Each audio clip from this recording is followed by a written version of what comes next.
Hello and welcome to another video. I am going to talk very generally about why low calorie diets do not work and what exactly constitutes a low calorie diet.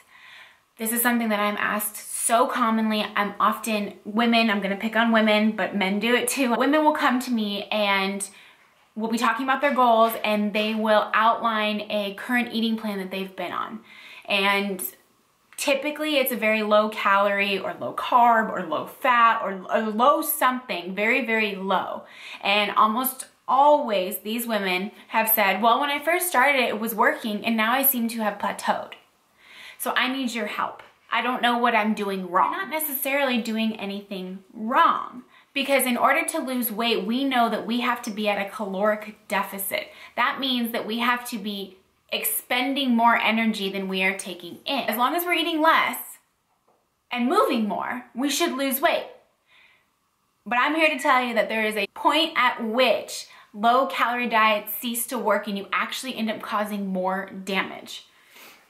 Excuse me, turn off my phone. I'm going to talk about the process of metabolic adaptation, and this is a very generalized, the most simplest way possible. There are many other videos that I have watched, that I have seen, that go into a deeper scientific teaching of the metabolic adaptation process. And so if you're interested in those, I can link a couple of them below that I've seen that do a great job. But for most people, this is what I want to get across, and I think explaining it in this way might help more people kind of understand. So, we're gonna start with your BMR, your basal metabolic rate, and that is an individualized number.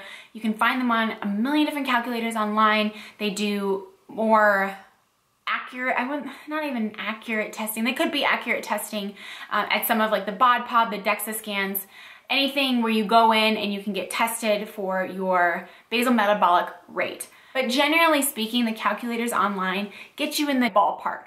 And what they need is your height, your weight, your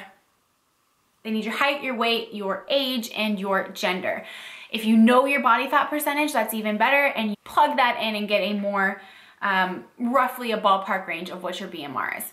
So what your basal metabolic rate, it'd be the amount of calories or the amount of energy, because calories are energy, you're powering your body, the amount of energy required just to keep the lights on. And this is just the amount of calories it would require for you to do absolutely nothing all day. Not move, not go to work, nothing. Do absolutely nothing. This is the amount of calories, the amount of energy that your body requires to run its systems. So then from your BMR, you can determine your TDEE, which is your total daily energy expenditure. And that's usually a multiplier depending on your activity level.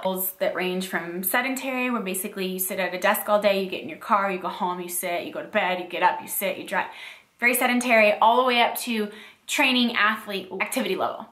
Again, this is just a generalized multiplier number, but it will get you close. All we're trying to do is get a starting point. So now you have two numbers. You have BMR and your TDEE.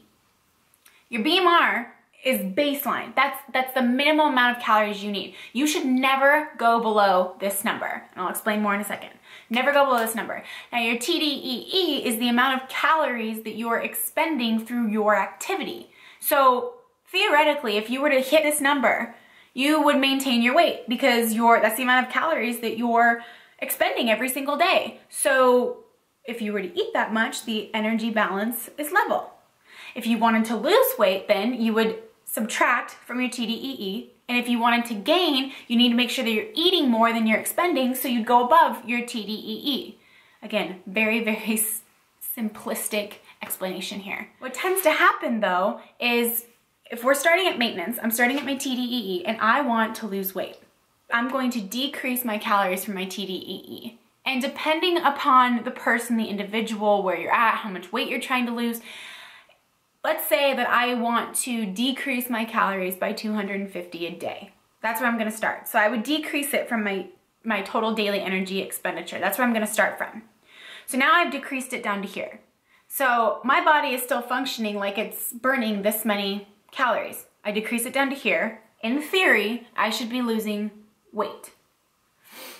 But here's what happens, okay? This is the best way that I've had this explained to me, and I wish I could give credit to explain this to me, but I cannot remember. Your metabolism is like a rubber band, and I'm gonna use my hair tie. Metabolism is like a rubber band. Here's what happens. I'm at my TDEE. I have now lowered my calories down to here, down to a 250 calorie deficit per day. What happens over time is now I'm eating here.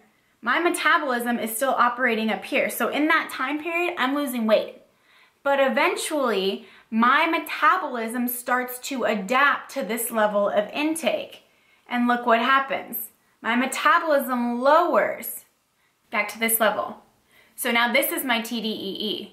So now my metabolism and my intake are equal again. Well, what happened to this number? Aren't I still expending this much energy? No. Your metabolism, you're now only expending this much energy. Even if you're doing the same amount of activity, your metabolism is not burning that many calories because what it senses is that it's starving. So it's not gonna burn as much fat anymore. It's not gonna burn as much fuel. Your metabolism has slowed. So that's also why when you're dieting, you might not feel like you have as much energy. You might feel tired. You might feel sluggish. You might not be able to lift as much in the gym because as you're slowly decreasing the amount of fuel that you're giving your body, over time, your metabolism is adapting for this. This goes back to like the Stone Age periods when they rationed for food or food was in short supply. Your body is adapting. I've said this a lot of times, your body is smarter than you. So if you start decreasing your intake, it's going to start to reserve energy and not spend so much for the fat oxidation process, which means it's burning your fat stores for fuel. That requires energy. So it's gonna try to hold on to more. When this happens, what we typically do as dieters is we decrease again. Okay, so we decrease again. So now we're losing weight again. We're losing fat again. Again, over time, and this time really depends on the person and the individual and the amount of the deficit. We'll get there in a second. Your metabolism, again, is going to adapt. So really, when people come to me and they're eating really low, the only way to go is down to keep getting that weight loss, right? Well, what happens when this number gets lower than your BMR? Haha, watch this. But now you're not even feeding your body enough nutrients to run the systems of your body properly if you were to have no activity at all. So what happens? Your metabolism, again, it adapts. But in the process, it has to start pulling fuel from some other systems of your body. These are usually the systems of your body that are not crucial for survival. For example, women sometimes when they diet too low or they lose too much body fat too fast, they might lose their menstrual cycle.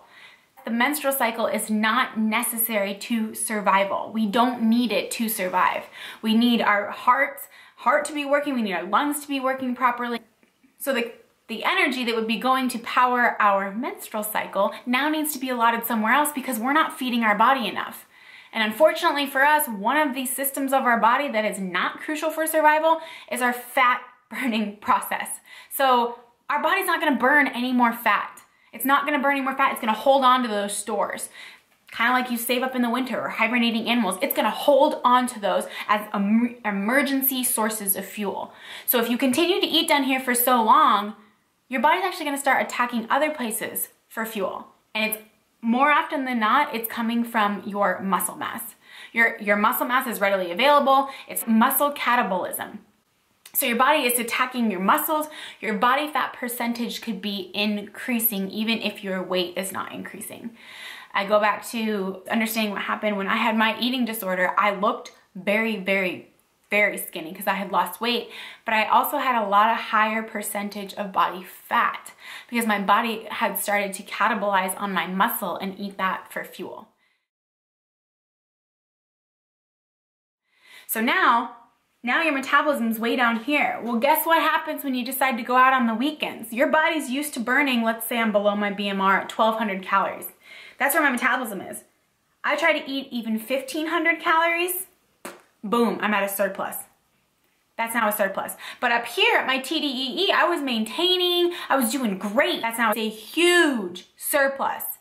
And your body's gonna store that as fat because your metabolism has lowered down to here and it's only used to burning 1,200 calories. So at this point, women will come to me and they'll have been eating 1,000, 1,100, 1,200 calories and I don't know what I'm doing wrong. I can't lose weight. I'm already eating so little calories.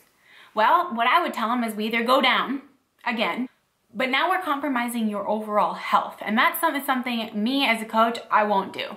So what I always recommend is now we start with a reverse diet, which is basically going the opposite. You're at 1,200 calories. I'm gonna slowly inch up your intake. So I'm gonna inch your intake up, boom. And over time, with consistency, your metabolism is going, okay, she's gonna keep feeding me at this level. Okay, I'll increase. And I'm talking very, very slow.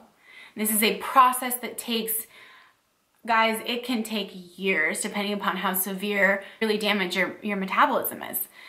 This happens with more women whether they know it or they don't, and it takes time. But what you don't understand is as you increase your intake, it doesn't necessarily equate to fat gains and weight gain, not at all. Because if we can get your metabolism up, now it's burning faster. And now when you work out, you're able to fuel your muscle mass. And the more lean mass you have, guys, the more lean mass you put on, the lower your body fat percentage, theoretically, and the higher your metabolism has to burn now to maintain that muscle mass. So muscle requires more energy just to maintain. So if you have more lean muscle mass on your body, your metabolism is going to be higher. It's going to burn more. So you want to be able to be lifting, you want to be able to fueling your body the right way. So over time, you slowly increase your intake and allow your metabolism to come back up. Just like this is exactly how it's done. And it's done over weeks, over months, sometimes over years. And then once you get here, which I've seen so many reverse diets that you don't gain any weight. The scale does not move, but your body composition is gonna look a lot different, I promise you. It's just tiny little changes in your intake over time to allow your metabolism to adapt. Anything you do to your metabolism or your body for extended periods of time, it's going to adapt to, and it's going to stop making progress. So just remember that your body's #1 priority is your survival. So whatever you decide to do to it, put your health as priority in any of these processes. Oftentimes what I do with these women, once we get them up to a comfortable level of intake and their body's maintaining, they will already have noticed too, because we, along with their training, resistance training, that they put on some lean mass, that they look better, their clothes are fitting better, even if the scale hasn't necessarily dropped a drastic amount of weight. I need to get them back to a healthy metabolic range so that their body can begin to burn fat. So what I recommend is if you're somebody who has been dieting, has been at very low calories for an extended period of time, you're not seeing results anymore, I would recommend focusing on slowly increasing your intake over time. If you need a coach to help with this, if you need more individualized attention, I am available for coaching. My email address is in the description box. The one thing I don't want people to be afraid of is increasing their metabolism, increasing their intake. If you have been at an extremely low amount of calories, probably unknowingly caused some damage to your metabolism. And if your goal is continued weight loss, continued fat loss, you need to repair that metabolism so that you can function optimally. And that is basically what reverse dieting is. It's slowly increasing your intake, and it does not mean weight gain and fat gain. It means that we're increasing your metabolic threshold so we have something to pull from. So we have some calories to create a deficit in. And if you're unsure of, a lot of people want to lose the weight first and then begin to put on muscle, that's fine. But again, if you're already at 1,200 calories, there's nowhere to go to lose the weight. So I guarantee you, even if you were to successfully reverse diet above your BMR, your body would feel more comfortable and begin releasing those fat stores for fuel. Any further questions you guys have, I'm trying to keep this short and succinct so that you understand a little bit about metabolic adaptation. I hope that this was helpful. Below. If you guys like these informational type videos, or if you guys like more of the motivational type videos, let me know. Again, I'm gonna try to be putting out 2 videos a week. So any suggestions you guys have or things that you have questions on or want to see, I hope you guys are having a fantastic start to your week, and I will see you in the next video.